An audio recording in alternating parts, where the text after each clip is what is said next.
Umunsi mwiza, ibihe byiza kuri ukomeje kudukurikira, nizere ko umeze neza ku mpande zose z'igihugu. Ubwo ni mu ntara y'Amajyepfo, Amajyaruguru, Uburengerazuba, Uburasirazuba, umujyi wa Kigali ndetse n'abadukurikira bari hanze y'igihugu cy'u Rwanda. Mwese mbahaye ikaze muri aya makuru, kandi niba utarakora subscribe, kora subscribe kugira ngo tujye tubana mu biganiro bya Top News TV. Reka aya makuru munyemerere nyehereye muri Israel, aho bivuga ko Israel yishe abahungu n'abuzukuru b'umwe mu bayobozi ba Hamas, uwo ni umutwe wa Hamas. Umukuru w'ishami rya politiki ry'umutwe wa Hamas yitwa Israel Haniyeh aremeza ko 3 mu bahungu be na 4 mu buzukuru be bishwe n'igitero cyo mu kirere cya Gaza. Ibinyamakuru byegamiye kuri Hamas bivuga ko imodoka yari itwaye abahungu be yatewe mu gace ka Al-Shat hafi y'umujyi wa Gaza. Haniyeh avuga ko ibi byabaye bidashobora guhindura ibisabwa na Hamas mu biganiro bifite intego yo kugera ku masezerano yo guhagarika intambara. Igisirikare cya Israel kivuga ko abo bahungu be bari mu ishami rya gisirikare rya Hamas.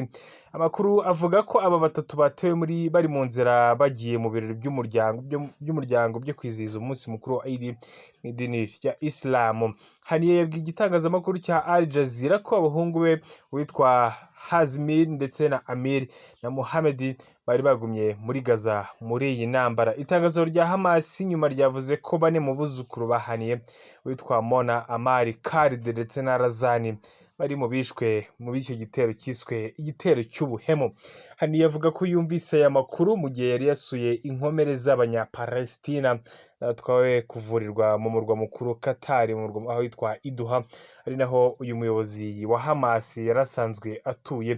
Yabwiye Al Jazeera ati umwanzi aribeshya nibimva ko gutera abahungu banjye mu gihe ibiganiro byo guhagarika intambara bigeze ku ndunduro na mbere y'uko umutwe utanga igisubizo cyawo bizatuma Hamas ihindura aho ihagaze. Mu butumwa bwacishijwe kuri konti ya Hamas ku rubuga rwa Telegram, ashimira Imana ku mahirwe yamuhaye mu cyo yise ukwitanga kw'abana n'abuzukuru be. Igisirikare cya Israel kivuga ko kishe abakozi 3 b'ishami rya gisirikare rya Hamas hagati muri Gaza. Kinongeraho ko bari abahungu ba Ismail Haniyeh. Iri tangazo nirivuga iby'abuzukuru ba Haniyeh bivuga ko bitabye Imana. Ngayo nguko, hanyuma munyemerere twerekeze mu gihugu cya Uganda. Mu gihugu cya Uganda nta kintu kiri kuvuga, nuko umusekirite yishe arashe umugabo yakeka ko yamusambanyirije umugore. Polisi iri gushakisha umusekirite warashe umugabo wakeka ko yamusambana n'umugore we n'ahantu ahita atoroka. Ibi byabaye kuri uyu munsi ku itariki ya 11 Mata, ubwo ni ukuvuga ngo uyu munsi muri Kiebando Kisarosaro, agace ka Kawempe, ni mu karere ka Kampala mu gihugu cya Uganda. Uyu nyakwigendera wamenyekanye nka Adacha Sabina, ariko akaba yari azwi cyane ku izina rya Francis Alele, yari umushoferi w'ikigo cya Khan Logistics. Umuvugizi wungirije wa polisi mu mujyi wa Kampala yitwa Rocky Gisigire yemeje aya makuru avuga ko uyu mugabo w'imyaka 36 yasanzwe mu kidendezi cy'amaraso nyuma yo kuraswa n'uwo musekirite.